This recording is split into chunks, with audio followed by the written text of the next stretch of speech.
Hi, welcome to Give Me the Bible, where God's Word speaks for itself. In the last video, we talked about our responsibility as Christians to confront one another, to hold one another accountable when we see someone sin against God or against us. That's a responsibility in the church among Christians, and sometimes those confrontations do not go well because the person being confronted gets defensive. They get defensive for those three reasons we mentioned, that religion is a private matter in their minds, they're overly sensitive in our politically correct culture, and they have the wrong definition of love. Well, I'm bringing that up again, those three reasons, because in this video I want to talk about the one doing the confronting. Sometimes the confrontations don't go well on the part of the confronter because there is no confrontation. The confronter decides, I'm not going to confront them about their sin.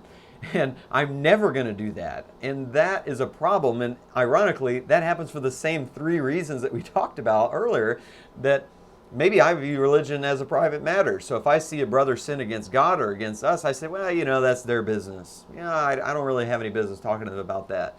Or maybe we are the overly sensitive ones and we're just terrified to confront them because how are they going to react? And maybe they blow up on us and I don't want to deal with that. That's just too messy for me.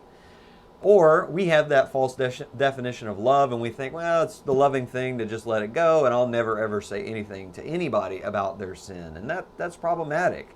There needs to be confrontation sometimes about sin. Matthew 18, Jesus tells us what to do when a brother sins against us. But the other reason confrontations don't go well sometimes is because when, let's say, we gather that courage to go confront that brother or sister, we don't confront well. We end up attacking them, putting them on the defensive, things blow up, we blame them, they blame us, things get worse between us than they were before we even confronted them. And that is a huge problem. So here's, for the rest of the video, how to confront people in love, how to do this well. First of all, remember your goal. Remember your goal. The goal here is to restore relationships. If a brother sins against you, the goal is to restore the relationship with that brother. If the brother or sister sins against God, your goal in correcting them is to help them restore their relationship with God. Notice Matthew 18, again, verse 15. Matthew 18:15. Jesus says, if your brother sins, go and show him his fault in private. If he listens to you, you have won your brother. Notice he does not say, if he listens to you, you have won the argument. Or if he listens to you, you have won the battle within yourself, because within yourself you were afraid to confront them, but hey, you conquered that fear, and good for you for having the courage to go confront your brother. You won that internal battle, and you can rejoice in that victory. No, that's not what he says. He says you've won your brother. Why? Because that is the goal. To win back that brother, to restore that relationship. In fact, earlier in Matthew 5, in the Sermon on the Mount, remember Jesus' language? He says in verse 23, Matthew 5:23, if you are presenting your offering at the altar, and there remember that your brother has something against you, leave your offering there before the altar and go. First be reconciled to your brother, and then come and present your offering. See, the problem with sin is that it creates a separation. It always does. Sin separates. And when a brother sins against us or we sin against them, it creates a rift in that relationship. We've lost that close connection. Same with our sin against God. We see that in the very beginning in the Garden of Eden. Adam and Eve sin. They're separated from the presence of God. Their relationship suffers because of sin. So what we're doing when we confront people and we correct people is that we want to do so to connect with people. Correct to connect. It's easy to remember. Correct to connect. That is my goal. And when that happens, when we have that goal in mind, it will help us make the conversation safe for that person. Okay, so that's the second thing. Remember your goal. Secondly, make it safe.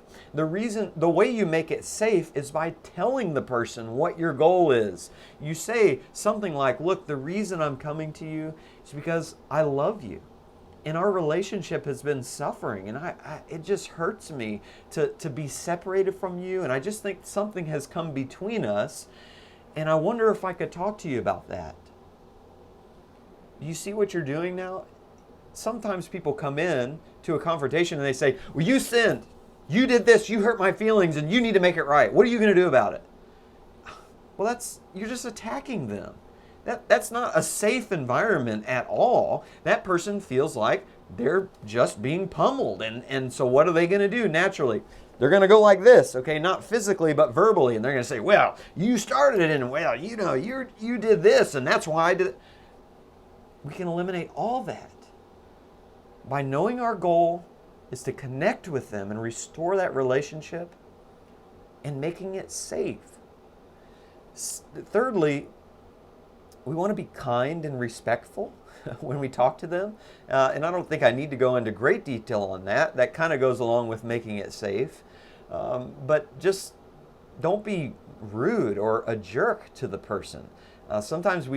Sometimes maybe we correct people because we just want them to suffer. They made us suffer, and so when I verbally unload on them, well, it's punishment time. I'm just letting all my feelings out because I want them to know my pain. I want them to feel how horrible it was that they did this to me. And so we get nasty with people. We don't use kindness. We don't use gentleness. Look in Proverbs 15, 1 and 2 says, a gentle answer turns away wrath, but a harsh word stirs up anger. The tongue of the wise makes knowledge acceptable, but the mouth of fools spouts folly. Sometimes our correction is impossible to accept by the other person because we're not making it acceptable. If we're being jerks, if we're being disrespectful, and we're just yelling and screaming and raising our voices, they can't even hear what we're saying.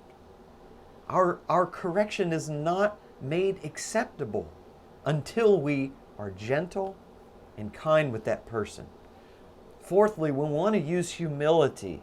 We want to be humble about a couple things. Number one, be humble about the fact that we're sinners too, and how many times have we sinned against people? How many times have we sinned against God, and we need forgiveness and we need grace. So when we talk to this person, right, we come to them, we might even admit to them, right? If I'm confronting somebody about sin, I might say, look, I am not perfect at all. I have my own sins that I'm dealing with, but there's a sin that I just need to talk to you about, that I saw you commit, and I'm not doing this because I think I'm better than you at all. I'm just concerned about you and your soul, and I love you, and I want you to be connected with God, and I want to work together with you on this. So that's a totally different attitude than prideful, well, how dare you sin against me? I'm so perfect, I never sin, and so I'm going to make you know how much better I am than you. That's just nonsense. We want to be humble. And I'll tell you what we also need to be humble about is the story that we tell ourselves. Sometimes we make up a story about why a person did something, and we, in our pride,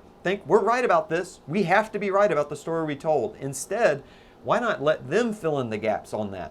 So when we go to them, state the facts, right? I saw you do this. I heard you say this. State your feelings about that fact. When you did this, I felt X, right? I felt hurt. But then get them, ask questions to get them to tell you maybe what they were thinking about that, rather than just assuming you know why they did it. So for instance, I might say, when you said that the other night, it really hurt me. And I wonder if when you did that, you really intended for it to sound the way that it did, right? So instead of accusing, I'm saying, well, I wonder if you really meant that, or I wonder if that's really true. I'm feeling like you just don't like me. Is that true? Is that really true? See, I'm actually letting them tell me whether the story I'm telling myself that's affecting my feelings is actually true or not, instead of just accusing them.